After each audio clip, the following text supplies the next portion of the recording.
교회를 나왔고 또 사람들에게 교회 다니자고 하고 권면합니다. 교회 다녀야 될 이유는 뭡니까? 이 교회를 세우신 하나님이 보시기에 옳은 이유로 교회를 나오면 하나님이 기뻐하실 겁니다.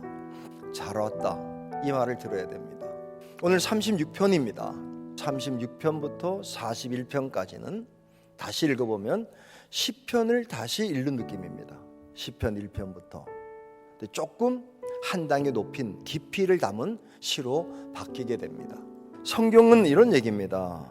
복된 삶을 살아야 될 사람이 복되지 못한 삶을 살 때 방법을 배워서 복된 삶을 살라는 이야기입니다.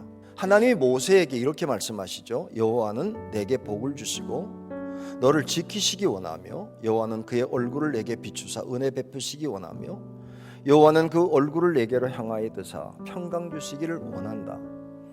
이 문장은 하나님이 원한다는 얘기입니다. 은혜도 복도 평강도 하나님이 원한다.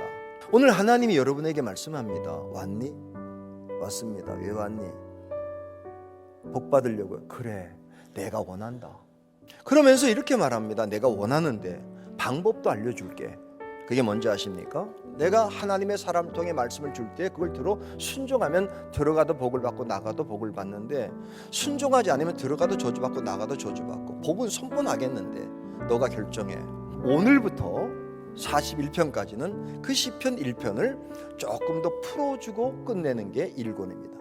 오늘 그 얘기를 통해서 성령님이 우리에게 깨닫게 하신 음성을 들으시길 주의 이름으로 축복합니다. 첫째는 악한 자의 길을 걷지 마라.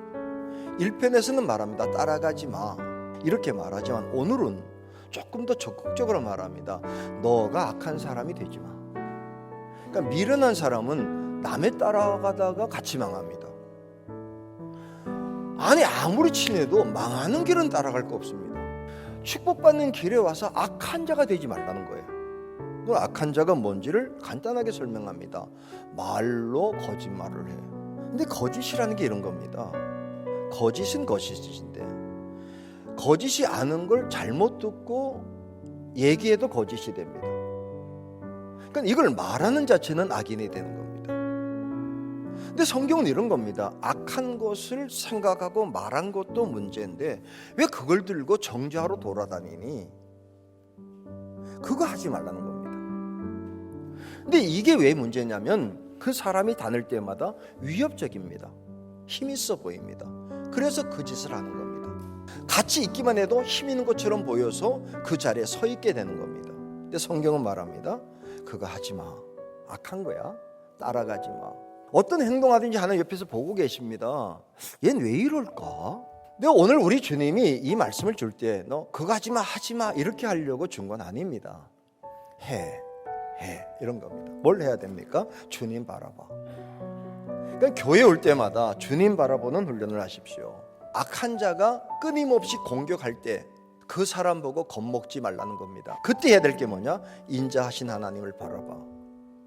세상을 살아가다 보면 악한 자가 되지 말아야 되고 악한 자가 공격할 때 그 사람 바라보면 큰일 났구나. 누가 강한 사람이 막 나를 공격할 때 그 사람 바라보면 위축되고 힘이 듭니다. 또 내가 만약에 그런 사람 될 때 다 나를 보는 것 같아서 우쭐합니다. 그때 성경이 이렇게 말합니다. 인자하신 하나님을 봐. 악한 자가 기승 부릴 때 거기 보면 위축되는데 다인 줄 보이는데 눈 감았다가 다시 둘러보면 하나님이 온 땅에 계세요.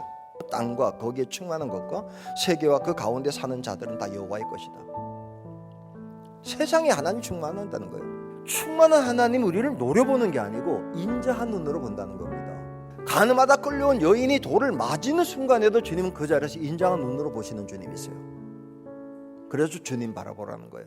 세상은 끊임없이 공격하는 세상이지만 우리 하나님은 나를 용서하신 하나님으로 내게 다가올 때 하나님 바라보면 길이 열린다는 거예요. 죄인도 받아주시는 주님 앞에 나가게 되면 사는 길이 열린다는 거예요. 핵심은 하나입니다. 죄의 길을 가다가 함께 망하지 마. 따라가다가 더불어 망하지 마. 그 대신 하나님이 예비된 길, 복된 길로 와야 돼. 그러면 어떻게 와야 되느냐? 하나님이 누구인지를 알고 와. 그래서 이제부터는 인자하신 하나님, 긍휼하신 하나님을 소개하는 겁니다. 그러면서 오늘 본문이 세 번째 주는 답을 가지시고 가야 됩니다. 영원한 하나님의 복을 누리셔야 됩니다. 오늘 성경은 이렇게 말합니다. 주의 날개 아래 품어주시는 하나님. 풍랑일 때 그냥 뛰어가면서 날개 아래 거하는 게 예배당이 돼야 됩니다.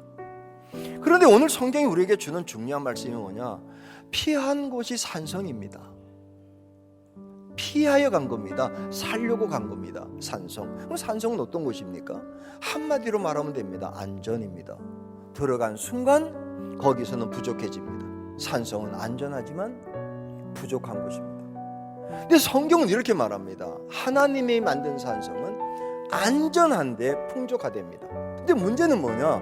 우리가 예수 믿을 때에 성경 속에 있는 엄청난 내용을 누리려면 아셔야 됩니다. 그러니까 알고 모르는 건 차원이 다릅니다. 아는 만큼 누릴 수 있습니다.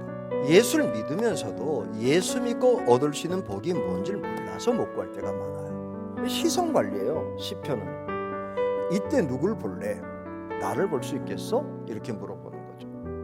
힘들게 하는 곳곳에 박혀 있는 그 사람 볼래? 아니면 인자한 눈, 긍휼의 눈으로 보는 나를 보고 있을래? 누굴 볼 거예요? 여러분 인생 속에서 이러고 여러분 바라보는 사람 보면 약속도 잊어버려요. 그런데 이제 언제나 죄져도 긍휼로 보고 실수해도 인자하게 보는 주님 바라고 가면 힘이 나요. 정상 궤도를 갈 수 있는 거예요.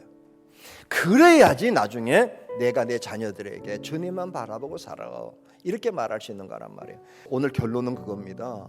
생명수가 올라가면서 빛 가운데 거하게 해줄게. 캄캄해도 고기만 비춰주면 넌 갈 수 있어. 그러니까 살면서 문제 몇 개 풀고 가면 되겠습니까? 생명의 원천을 가지고 가야죠. 여러분 제대로 믿읍시다. 다시 한번 정리합시다. 살아계세요. 왜 안냐고 물어요 하나님이.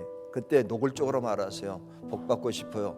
들어가도 복 나가도 복. 내 자손들까지 받는 복. 죄 계속 질래? 잠자리까지? 아니면 계속 영생 얻을래? 그럴 때 영생 얻는 저와 여러분 될 수 있기를 주의 이름으로 축복합니다.